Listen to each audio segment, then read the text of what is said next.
Let me start by asking you a question. When someone asks you, how are you? Do you ever pause long enough to answer that honestly? Or do you just say, I'm fine, everything's great, I'm okay? It's a pretty common answer, right? After all, our brains and our bodies are operating systems, and they need to be guided. We're designed to go to the negative for a reason because that's what keeps us alive and safe, my friends. But it doesn't mean that we're stuck there. But life sometimes throws us those curveballs, doesn't it? We're constantly asking ourselves. We face health issues, career concerns, intergenerational trauma, and relationship upsets. In other words, we are a quote unquote relentless scanning machine. That's how Howard Steinberg describes his mind. He's always looking for what's wrong or what comes next, rarely present to the joy of the moment, or at least he was. He was diagnosed with type 1 diabetes. He is the son of Holocaust survivors. He's faced career changes, divorce. Sound familiar? And it took him a long time to realize that the voice in his head was not his true self. So he did something brave. He went searching for Howard.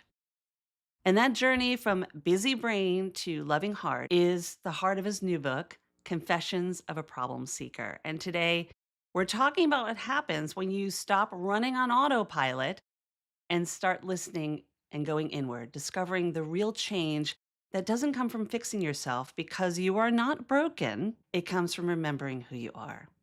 Howard, I love this topic. I love a good memoir, and I'm so glad you're here on Holistically Speaking. No, thank you. It's my pleasure to be here. You were in the marketing business, you were high powered working in New York, and you had this sudden stop or halt. What caused Howard to make the difference in his life? It wasn't working. Quiet whisper got louder and louder over the years. As you point out, our ego does its job to keep us safe and feeling secure, and mine took over at a young age. When I was diagnosed with diabetes at age 10, my parents were really they were traumatized in their own way and not necessarily available to me to provide support and context for what was going on. And just as Holocaust survivors often do, their hearts were shut down because they were protecting. They couldn't deal with another loss. They couldn't deal with that kind of the issues I was going through at the time. So there was a lot of secrecy and unavailability emotionally, and I can understand it now. But at the time, I just went into survival mode and started to self-parent. It was almost as if I had a separate operating system. And then they also said in their accent, Harvard, you don't have to tell anyone about this diabetes business. So the implication then was secrecy and shame. That was just my pain. And I know it's not necessarily huge or unique, but it was mine. And from then on, I was in survival mode and just Mm. seeking safety. And I built a life that looked successful. Mind you, all this was unconscious. We just do what we need to do. So the first kind woman that crossed my path in college, I moved in with and ultimately married and had three beautiful daughters and built a successful career as an entrepreneur because I could control my destiny and my environment, and even my blood sugar is better as an entrepreneur. But over time, and that's why I guess they call it a midlife crisis, but it was kind of around midlife where, I was always a seeker and looking for, this, I'm uncomfortable in this world. What else is out there? Who am I? But I could never lean into it because I inhabited that identity of father, husband, employer, entrepreneur, and there was no space for that. But as years went on and the marriage became more and more strained, and then I got played out of my second company, I was feeling a lot of friction, and that's when I went deeper in my journey to find myself. There's so many different ways that people are taking time to find themselves, and there's no wrong way. It's your way. But Yeah. what was your first thought? What did you experience? Yeah, well, it was actually very specific because I was at a point I was looking to start yet another company, and I couldn't do it. Like there was something blocking me, and I kept trying, um, but I didn't have that sense of urgency that I had when I was younger, where there was no choice. It felt like, and so I started to realize, wait, I have enough money. Why am I doing this? Why am I doing this? And I didn't even have the answers. My brain was so noisy, and a friend said, you know, "What does your intuition tell you?" I said, "I don't know. I can't hear it." And that's when I started learning transcendental meditation, and I've got a very ADHD brain, so meditation is has always been challenging. But that was an attempt to start to settle down a little bit and tune in. And what I realized was I was pursuing starting another company just based on my need for validation. All I knew of myself was I worked since I was Mhm. 14. Who am I if I'm not working and defining myself through my work? And these were like egoic, fear-based motivations. And I recognized that and I said, no, I got to get past this.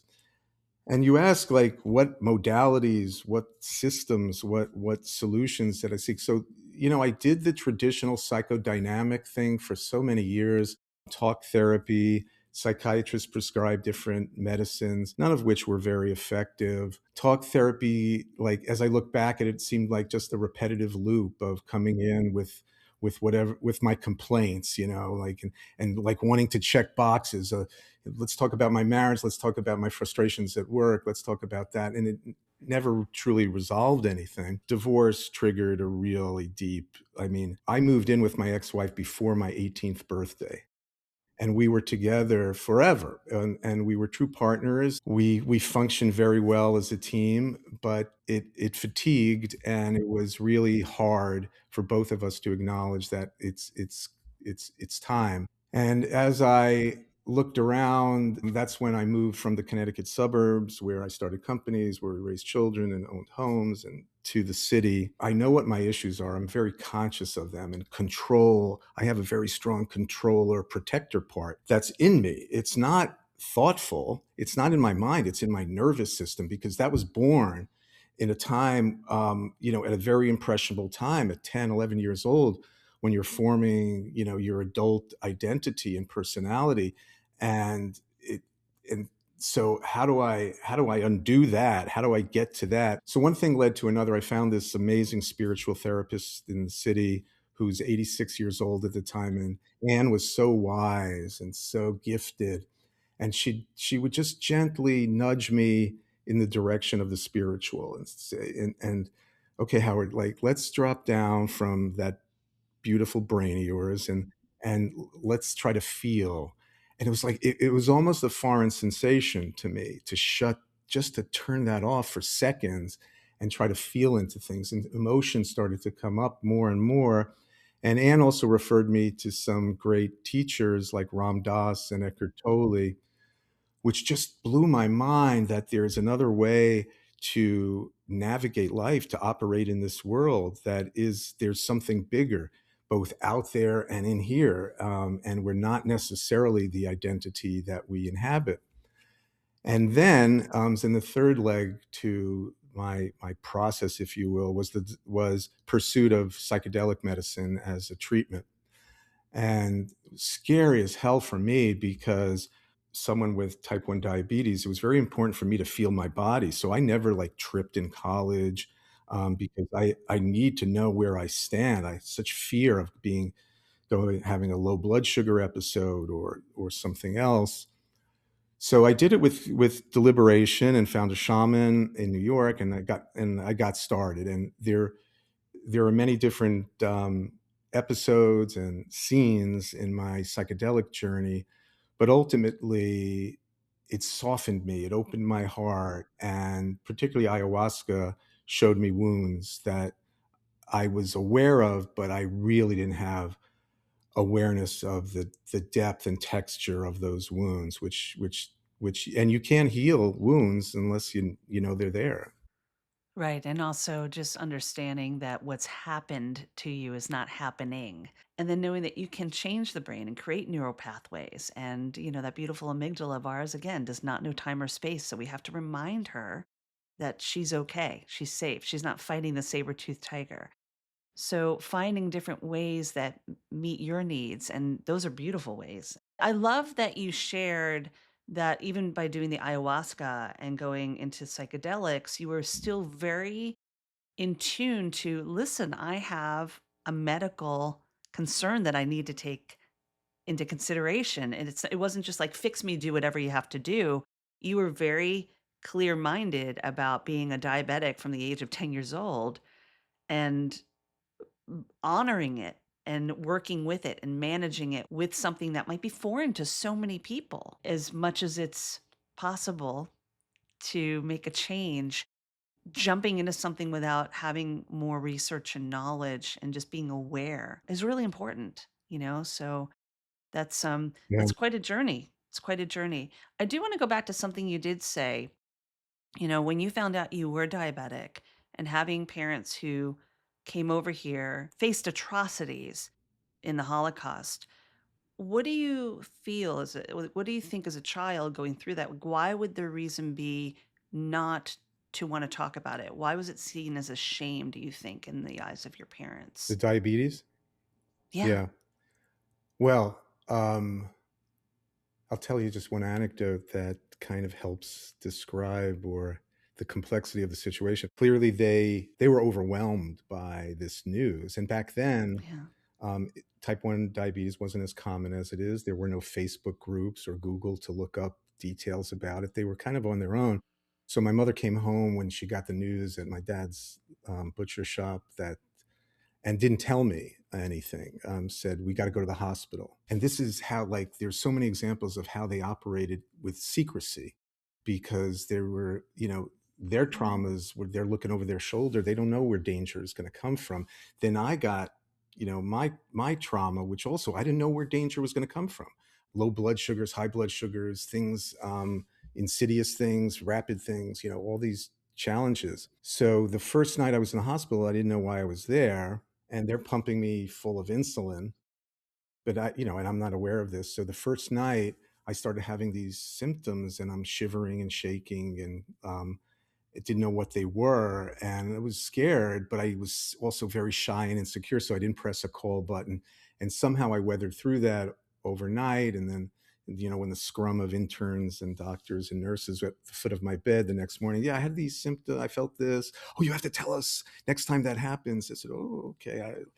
And eventually found out why I was there, and started to adjust to this scary news, because just to drive my own compliance, parents as well as the healthcare providers would tell me about all the bad consequences if you don't take care of yourself. And so, what does a kid do with that information of, like, I can get kidney disease and amputation and blindness, or seeing those things on a public service ad for the ADA?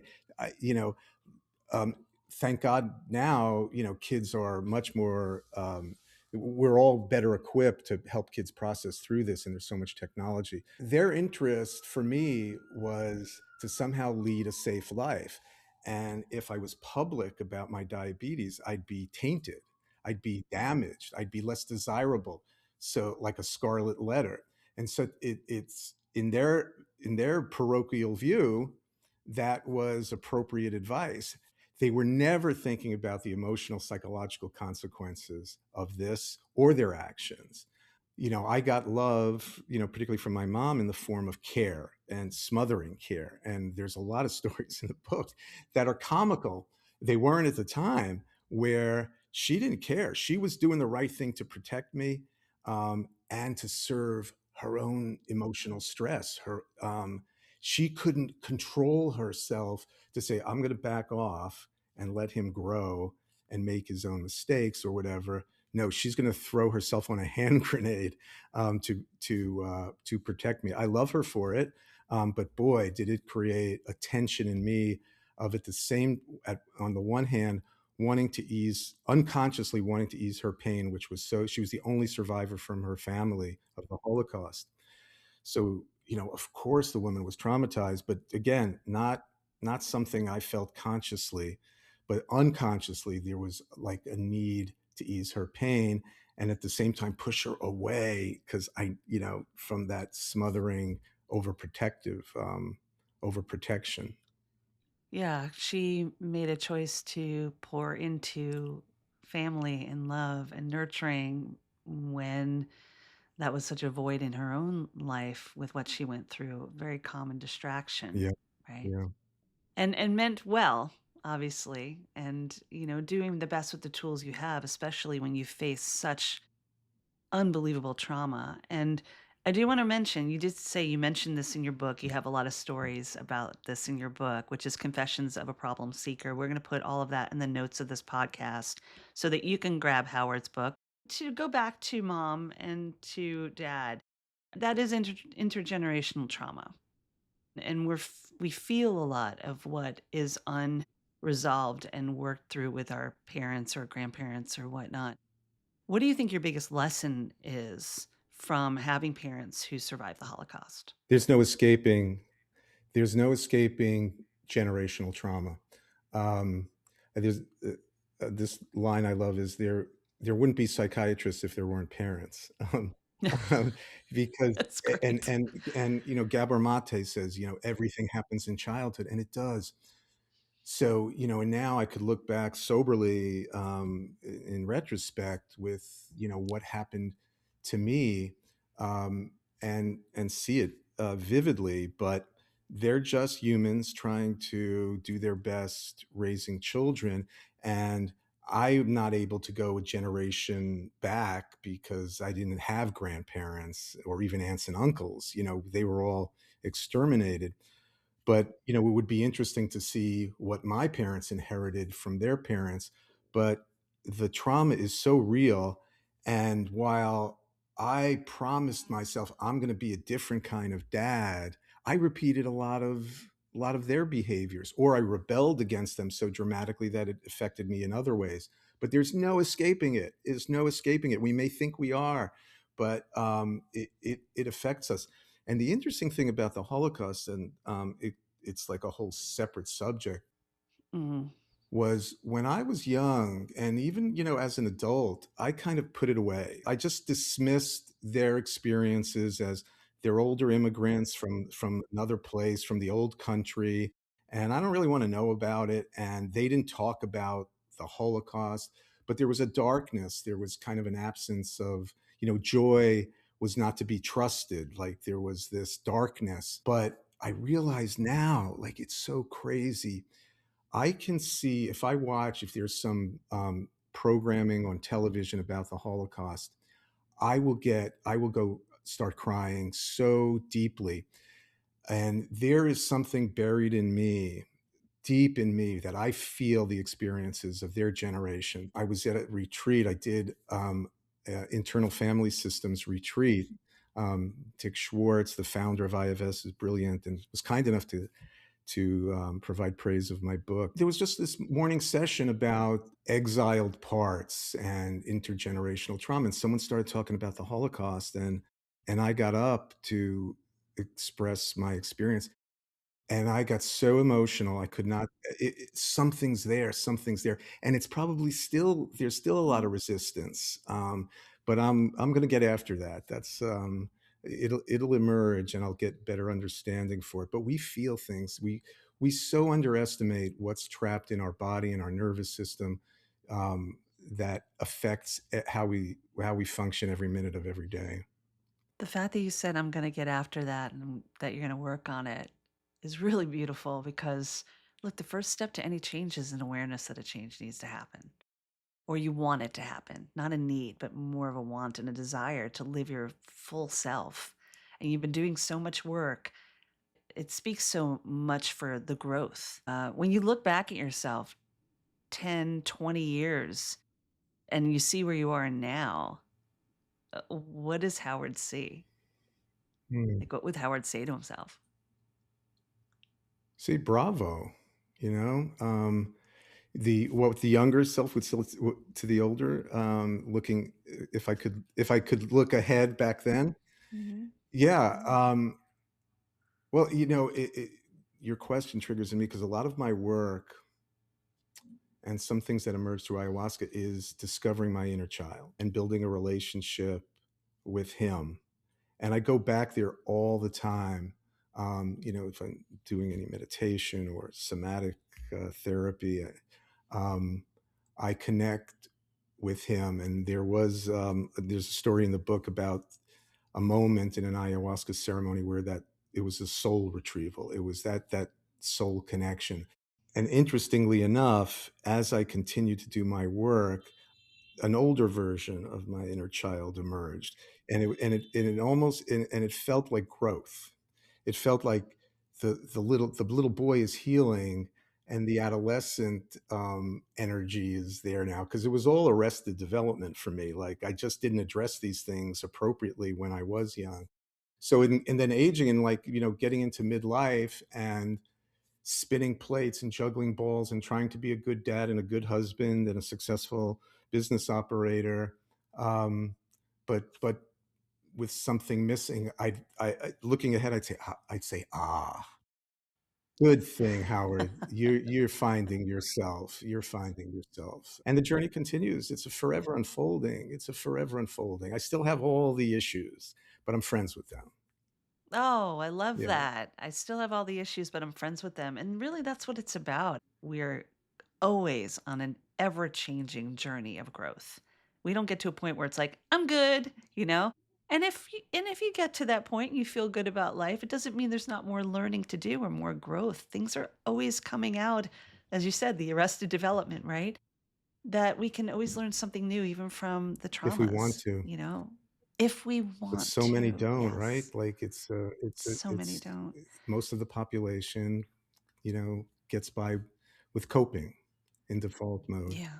and we'll Yeah. defend it. We'll defend it. Their egos are Yeah. fierce. They're fierce. And I say, move into the fear. Go through it. It's lighter on the other side. Well, there's something you said on your website that I took note of, and it was really beautiful because it shows your journey. You said, if I can shift, I believe most can. There is a path. And just hearing you talk about your younger years and then later years in life and marriage and career and everything, and just going through it, going through the motions, and then having this kind of conversation we're having right now where you're name dropping some of the greats of trauma work and personal psychology and just all of the things that make up who we truly are, but sometimes we haven't discovered them yet, is really so lovely to see because we're human beings first before we're human doings. And we tend to do the opposite, Absolutely. don't Yeah. we? I do want to mention to folks that are tuning in, the book will be in the podcast notes. I'll also have it in the Holistically Speaking book nook if you're not familiar with that. I've curated a whole library of books of the amazing authors that have been on this show over the last 6 years.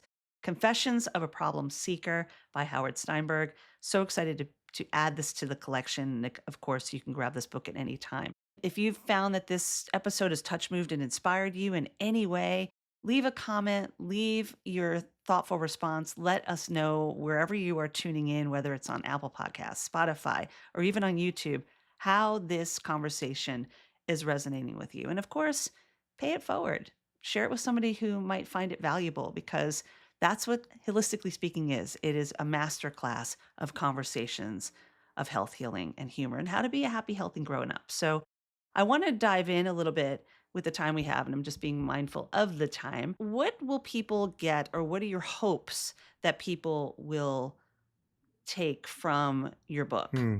from the Confessions of a Problem Seeker?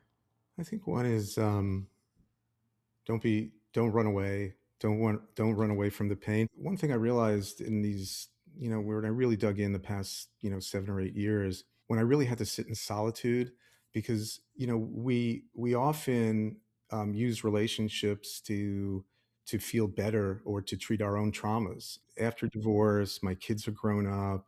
I'm no longer walking into an office with people every day. I was in solitude and sitting in that Mm, stew, and every time I'd get triggered and I'd want to react somehow through relationship or through anger, I would just sit with it and sit with it and try not to react and just respond.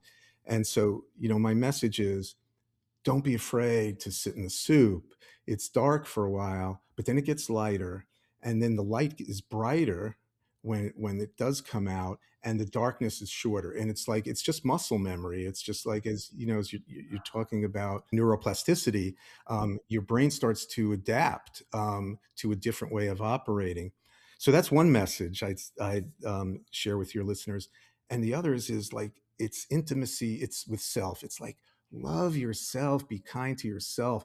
That is my biggest lesson. We talk to ourselves in such brutal ways that we wouldn't even talk to other people. How many times I said, Howard, you effing idiot, when I've screwed something up. And now it's just, I try to just float with it, and just remind myself. And it's not even necessarily a mind's job. It's like a felt sense of I'm good.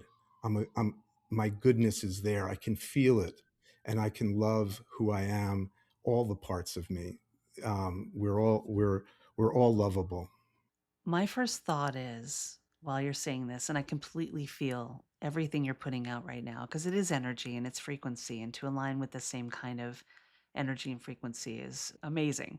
But I'm curious about the people that have known you their whole lives, like your daughters or your ex wife or close people in your life, your friends or family. How are they with this higher self, Howard? Like Howard living his true self. I don't want to say the new because this is really you, but the one they're seeing is new. How are they around that That's a person? big question. I think family members can notice it and feel it, but I think they're the slowest to come around in recognizing it because they've experienced so much of me in a different way.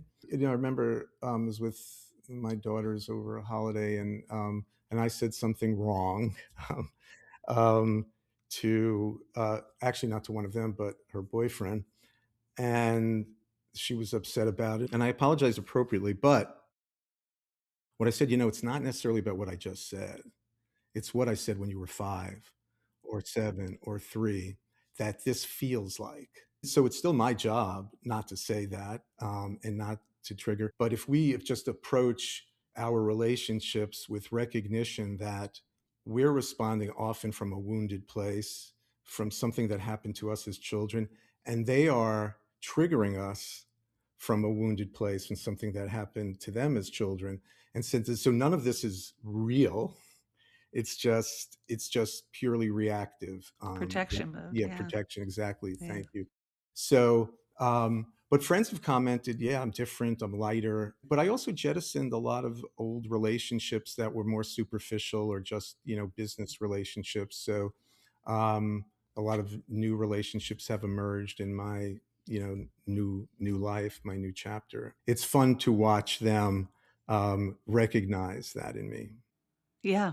And when you think about it, like with the quote, sometimes people come into your life for a moment, a season, or a lifetime.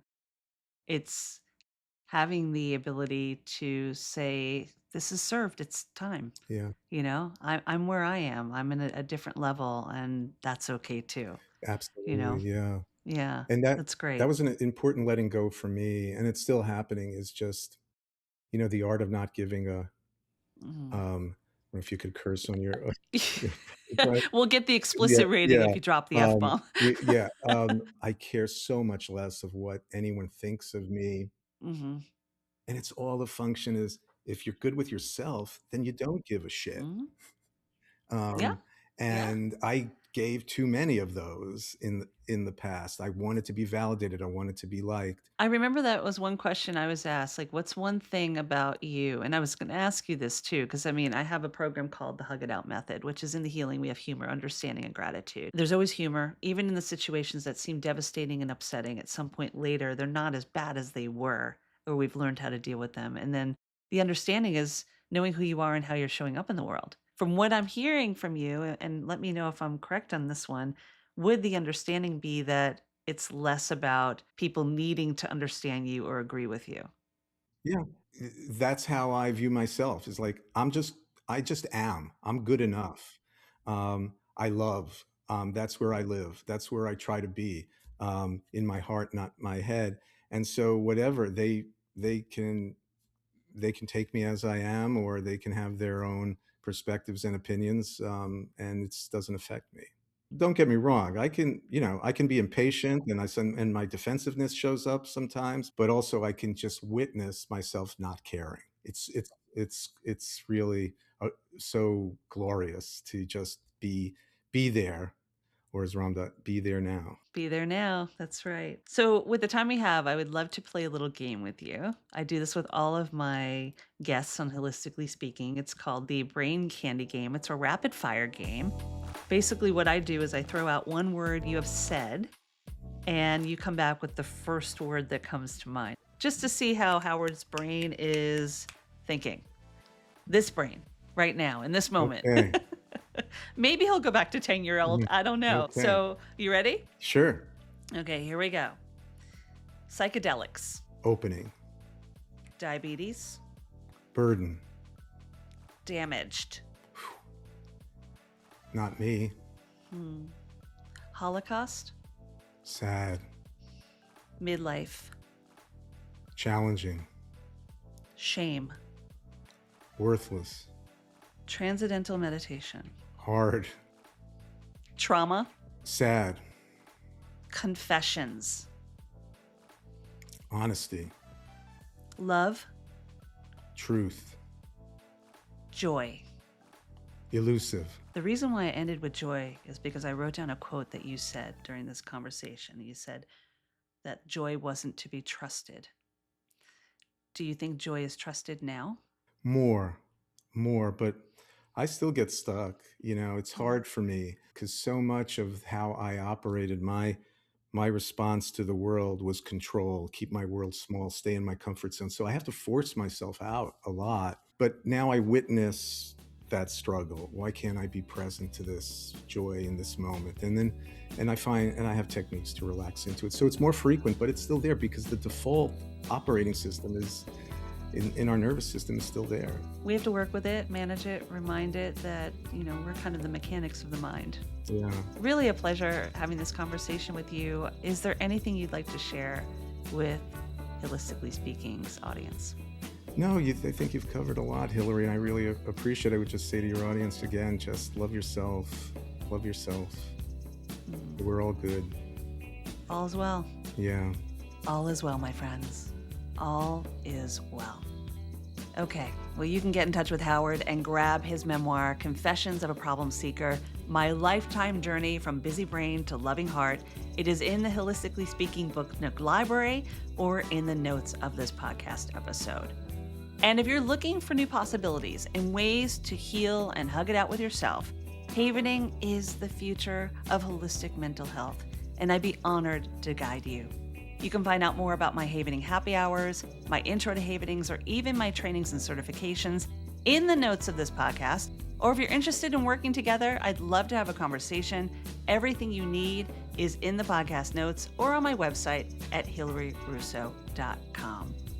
Music for Holistically Speaking is provided by the talented Lipbone Redding and supported by you. So thank you time and time again. And on that note, I just want to remind you that if you're struggling, if you need support and help, always remember that it's not you, it's your brain doing its job to keep you alive and safe. You don't need fixing, you just may need a guide by your side. I love you, I believe in you, and I'm sending hugs your way. Be well.